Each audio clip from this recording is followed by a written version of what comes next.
Let's talk about the history of evolutionary thought. Some of this material I've gathered from other sources. Some of it comes from chapter 19 in your textbook. First of all, let's talk about how organisms were and are classified.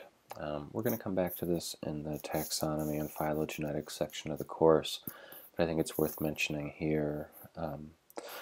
The ancient Greeks used a system of classification that they called the Scala Naturae, and it worked very simply. They organized things, as you can see here on the bottom, inanimate objects, things that humans made, less complex things, in other words. And they built more complex things up on this ladder. This natural order of things was such that as organisms increased in complexity, they gradually reached toward this idea of perfection that these folks saw humans. You can see humans there are on the top of the scale. This is generally this way of classification assumes sort of everything is static and unchanging.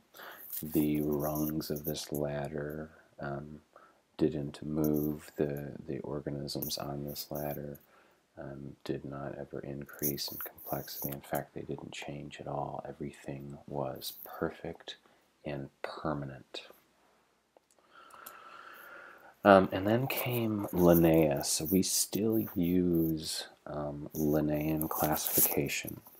Unlike the Greeks in the Scala Naturae, Linnaean classification is nested.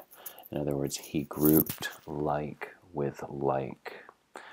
He was a botanist by training. He was a religious man, as most people were back then. And his legacy is important, and he influenced Darwin. He, as I mentioned, developed binomial nomenclature, and so this is where you see the genus and species, for example, Homo sapiens, Tyrannosaurus rex, and so on. Linnaeus did not ascribe resemblances among similar organisms to relatedness. Rather, he based it on this pattern of creation. We still use Linnaean classification. He's still important, and he influenced Darwin. That's why I'm talking about him here. Now, what you see here is a very famous sketch from Darwin's Notebook B, depicting the branching system of descent with modification, which Darwin realized could explain the relationship between different species in the same class or family. The most ancient forms in this diagram are at the bottom, and their descendants branch off irregularly. The lines with a crossed end are existing species or lineages, and those without represent extinct species. You can see up here at the top, he writes, "I think." So this was the very beginning of this way of thinking that we now call Darwinian thinking or tree thinking. Now, I'm not going to entertain a debate on creation versus evolution in this course, but I do think it's important to understand the historical barriers to evolutionary thinking, and religion was certainly one of them and continues to be one. But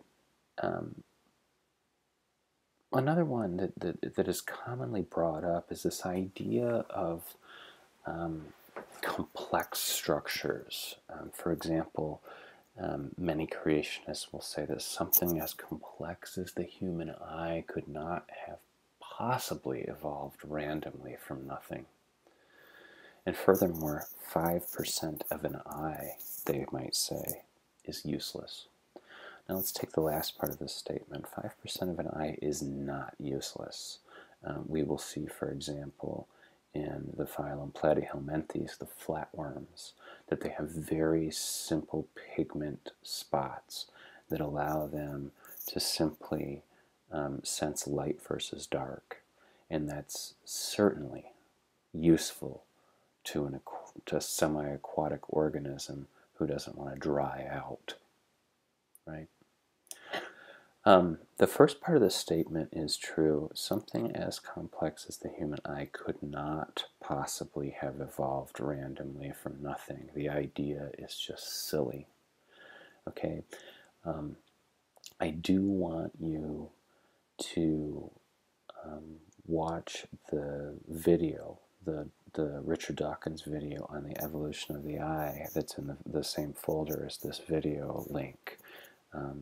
And you will see him lay out very nicely the idea that the eye did not start from nothing, that the human eye didn't just appear out of thin air. It was, in fact, a series of stepwise changes that resulted in small selective advantages at each stage. So take a look at that video. We can talk about it in class.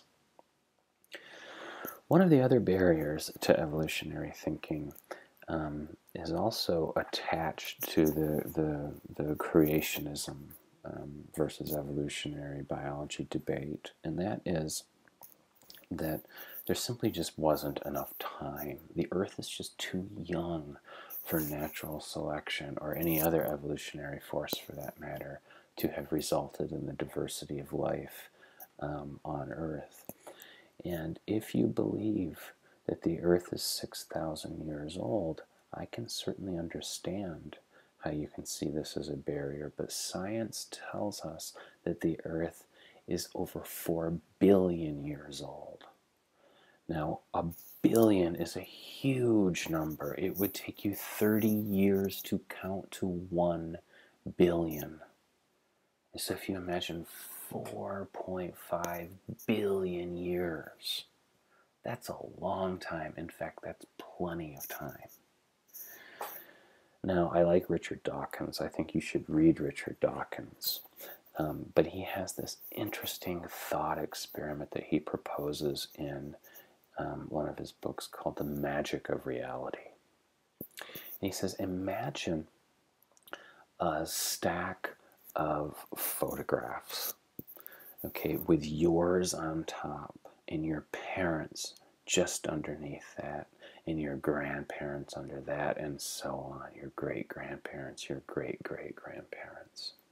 Now, if you take your picture off the top of the pile and you peek at your parents' picture, you will see a resemblance, right? We look like our parents. And if you take a couple pictures and go back to your grandparents or even your great-grandparents, you may see a resemblance. But if you go back to your 185th millionth great-grandfather or mother, you will see a picture of something that looks like a fish. Okay, so we're talking about extremely gradual changes over an enormous, almost incomprehensible amount of time. There were some other barriers to evolutionary thinking, and Darwin was a smart guy, but Darwin wouldn't have been Darwin outside of the historical context in which he lived. Okay, so you can see here a timeline with some of the important scientific concepts and and the people to which they're attributed laid out on this timeline. I've already mentioned Linnaeus. He started classification, the modern day classification system, grouping like with like. Hutton and Lyell were geologists. And Hutton, for example, wrote a book discussing the gradual geologic change. Now, prior to Hutton, people believed that the Earth it was as it always had been. In other words, the mountains that were there were always there, the continents had always been in the same place, and so on. Hutton changed that, and Darwin read Hutton. Okay, we'll get to Lamarck in a little bit because he had some kind of interesting ideas. Malthus influenced Darwin greatly. Malthus talked about the struggle for existence. He talked about population limits in humans, overcrowding in cities, for example. He talked about winners and losers. Cuvier elaborated on Linnaean classification, but he also was a paleontologist who discovered many fossils and started talking about extinction. Now, prior to this time, again, people thought that life was static, and everything that is currently living on Earth had always been here. Okay. Now, Lyell, the father of modern geology, was also important. He expanded on Hutton's ideas and talked about uniformitarianism, gradual change. Okay? Now, Darwin was reading all of these folks, and they influenced all of his thinking. He, in fact, brought the principles of geology with him on his trip around the world. Okay, so let's back up a little bit and talk about Lamarck. Okay, Lamarck is known for this idea of inheritance of acquired characteristics, and this seems a bit wacky.